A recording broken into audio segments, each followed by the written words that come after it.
Amém, meu irmão? Vamos continuar então. Josué se prostrou diante de Deus, recebeu uma estratégia, uma orientação e destruiu totalmente a cidade de Jericó.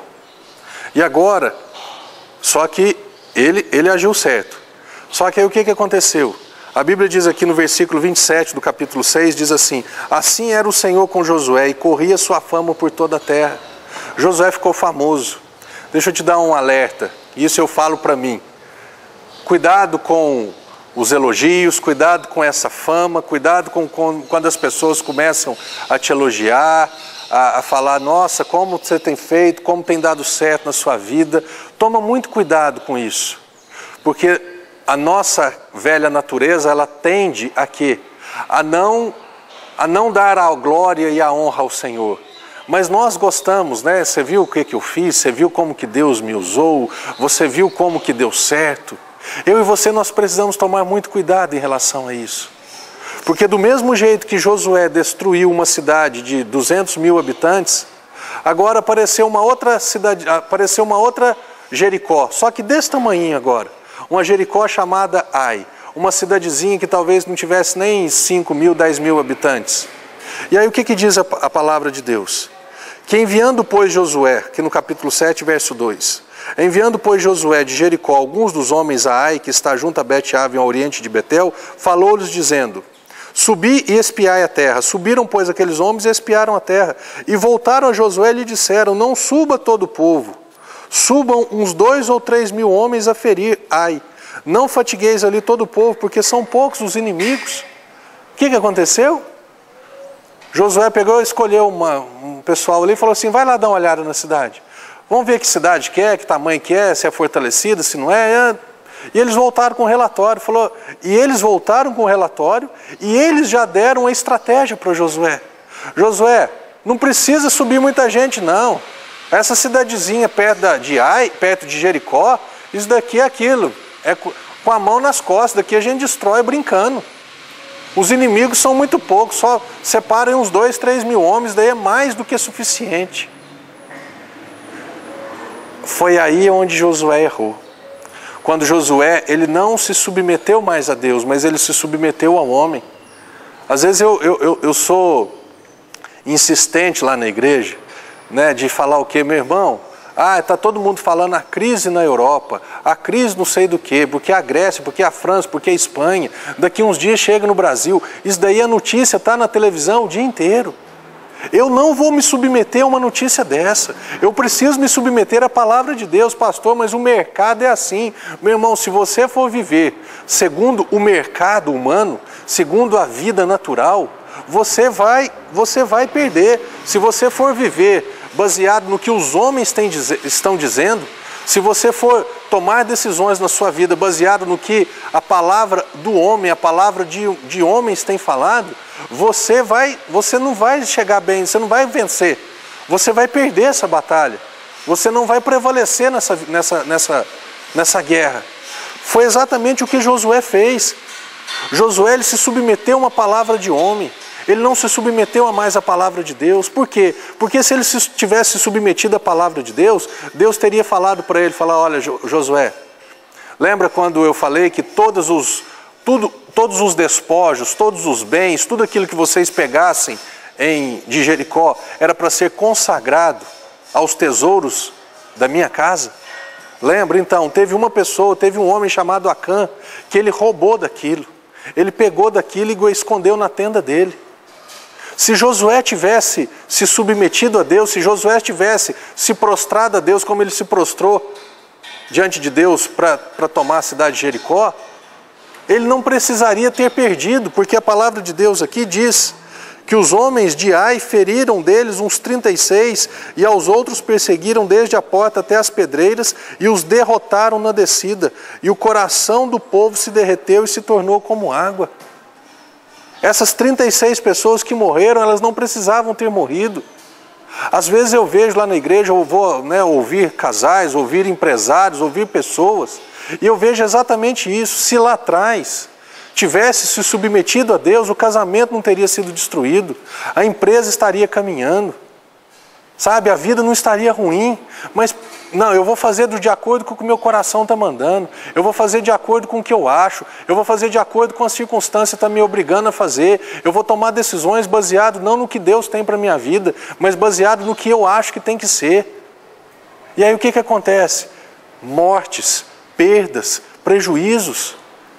O diabo veio para quê? Para matar, roubar e destruir. Jesus veio para quê? Para te dar vida eterna e uma vida em abundância. A quem que você tem se submetido? A quem que eu tenho me submetido? Josué se submeteu a Deus e venceu Jericó.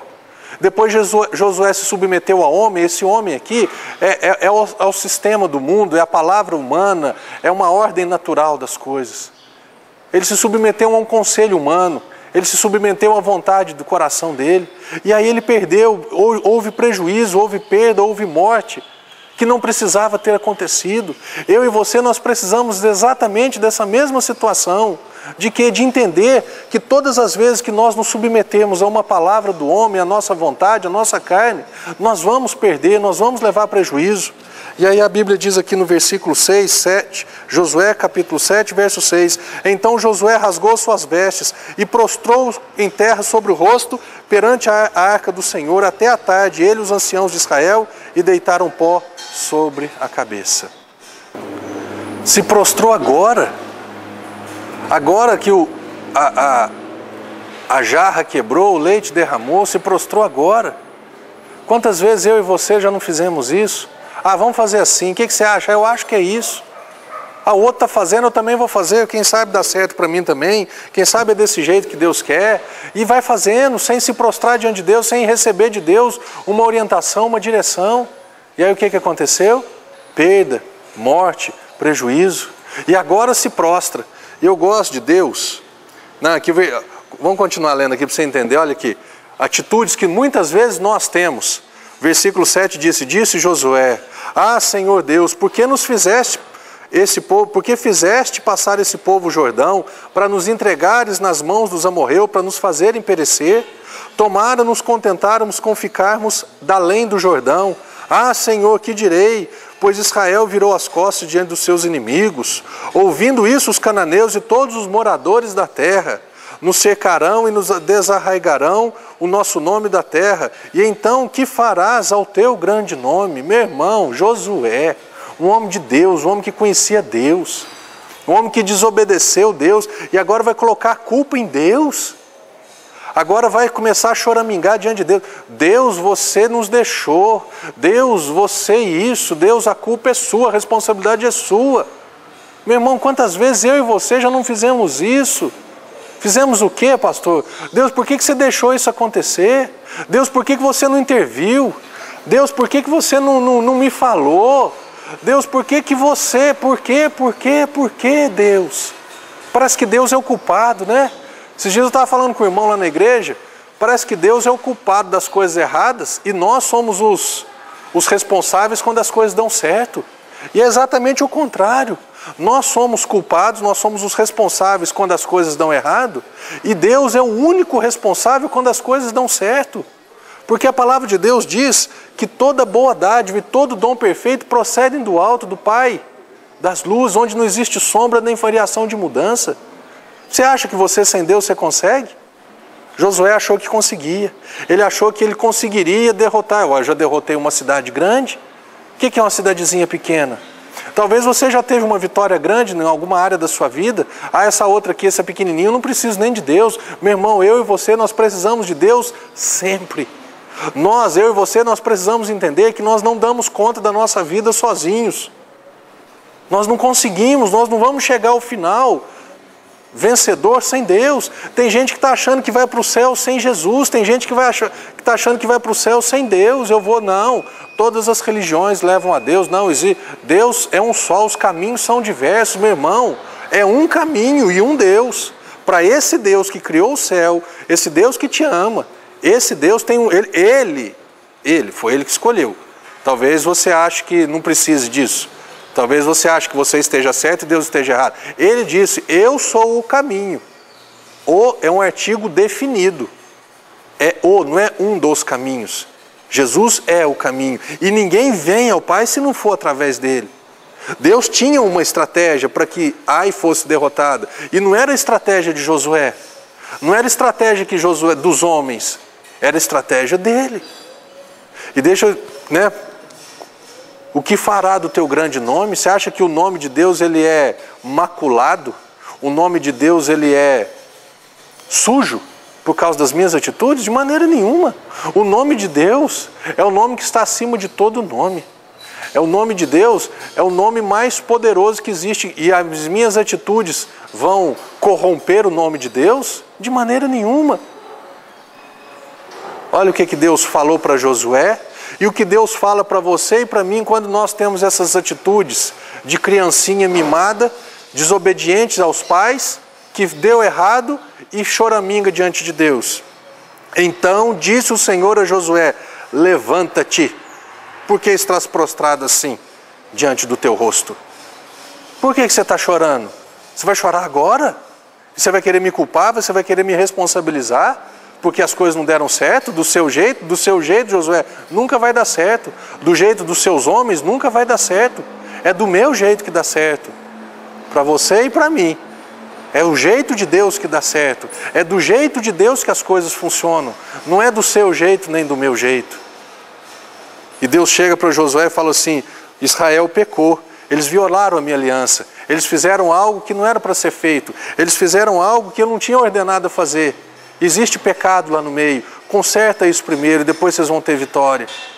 Meu irmão, existem coisas na nossa vida, a nossa vida às vezes ela está emperrada, a nossa vida ela não anda, às vezes nós não conquistamos as coisas, porque pode existir um pecado, pode existir uma falha, pode existir uma falta nas nossas vidas.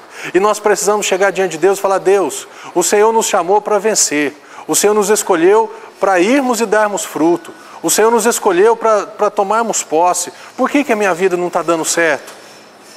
Quais as áreas ou qual a área da minha vida onde o Senhor está impossibilitado de abençoar? Porque existe coisa errada na minha vida e eu não estou querendo abrir mão disso. Se Josué tivesse feito isso, Deus, olha, nós já tomamos posse de Jericó, foi uma bênção, e essa cidade de Ai, como que nós vamos fazer? Deus pararia tudo e falaria: Josué, a primeira coisa, arruma a casa. Primeira coisa, remove da sua vida, remove do meio da congregação, no meio do povo de Israel, aquilo que está errado, você vai ver como as coisas vão dar certo. Ninguém não precisaria, esses 36 homens que foram mortos, eles não precisariam ter morrido. Esses 36 homens, eles não precisariam, essas famílias não precisariam ter perdido. E é isso que eu quero que fique claro para a sua vida também nesse dia, meu irmão. Você não precisa perder para aprender, você pode aprender antes de perder. Josué fez da primeira vez, deu certo. Na segunda vez ele achou que ele não precisava mais de Deus.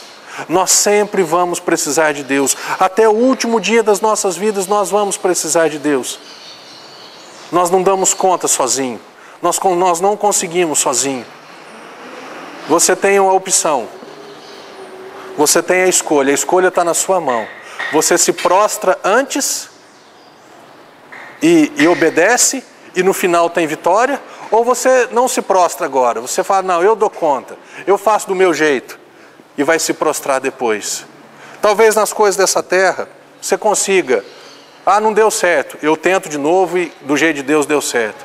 Mas a respeito da eternidade, ou você dá crédito, ou você acredita que Jesus é o único caminho, se entrega para Ele, não para uma religião evangélica, mas se entrega para Jesus de verdade, se entrega para essa palavra, faz uma aliança com Ele através das águas do batismo, e você no final vai se prostrar lá no céu com alegria, com júbilo, ou não, eu vou do meu jeito, e depois você vai se prostrar, só que não vai ser no céu, infelizmente vai ser no inferno, e você vai passar a eternidade se arrependendo de não ter se prostrado diante de Deus, de não ter aceitado e acatado a palavra de Deus na sua vida, de não ter aceitado o sacrifício de Jesus por você e para você. A escolha é sua. Esse ano está aí aberto para você se prostrar agora e ter um excelente ano, ou não, para você fazer do jeito que você acha e não ter um ano tão bom assim. Amém? Meu conselho já foi dado, eu já aprendi com isso. Eu já tenho procurado, cada dia mais me submeter à voz de Deus e obedecer a essa voz, porque Deus não quer sacrifício, Deus quer obediência. Eu tenho procurado fazer isso. e a minha vida tem caminhado, tem prosperado. Mas eu não deixo a minha fama me atingir, eu não deixo esses elogios, essas vitórias tocarem o meu coração, tocarem minha alma. Não, a fama é de Deus, a glória é de Deus, o sucesso é de Deus, a honra é do Senhor. E assim sempre vai acontecer em nome de Jesus. E é isso que eu desejo para a sua vida. Amém? Se prostre agora, obedeça, dê crédito e Deus vai se manifestar na sua vida, no nome de Jesus.